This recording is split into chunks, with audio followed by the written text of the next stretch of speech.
เป็นครูมานานหลายปียังจากมองหันมองนี่เส้นทางสายนี้นานเนาครูไม่ซ้ำน้อยขึ้นกลอยเป็นครูเก่า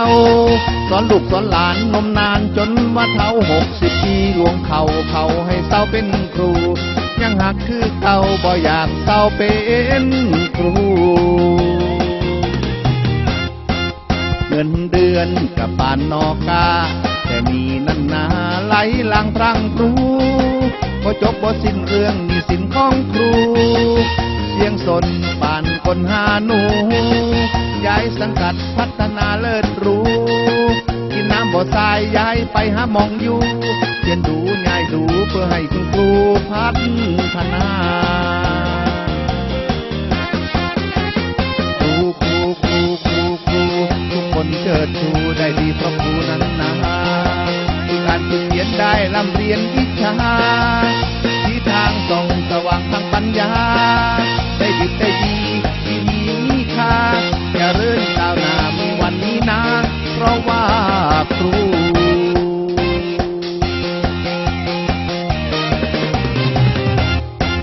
อยู่ได้จนถึงวันนี้เพื่อนพ้องน้องพี่ปราณีอุ้มชูถึงวันที่ฉันต้องลาเกษียณนั้นนาล้ำค่าเลิศรู้ภูมิใจในเส้นทางสายนี้หล่อเลี้ยงชีวิตพอมีพ่ออยู่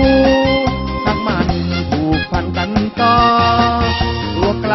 หัวใจติดต่อสายใยรักถักต่อแข่งจะรอย้ำไกลครูคำนี้จะอยู่เคียงคู่เราเท่าชีวา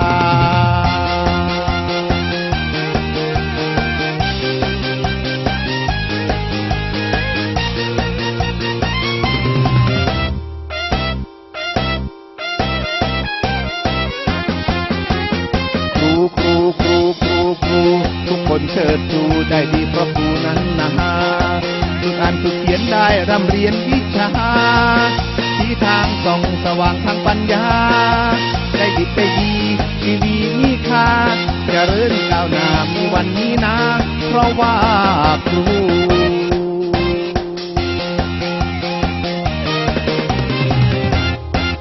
อยู่ได้จนถึงวันนี้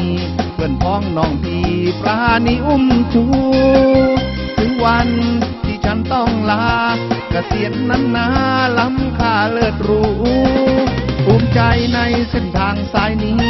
หล่อเลี้ยงชีวิตพอมีพ่ออยู่หักมันผูกพันกันต่อตัวไกลหัวใจติดต่อสายใยรักถักทอแก่นจะรอย่ำไกลครูคำนี้จะอยู่เคียงคู่เราเท่าชีวาครูหักและคิดฮอดอยู่ตลอดเวลา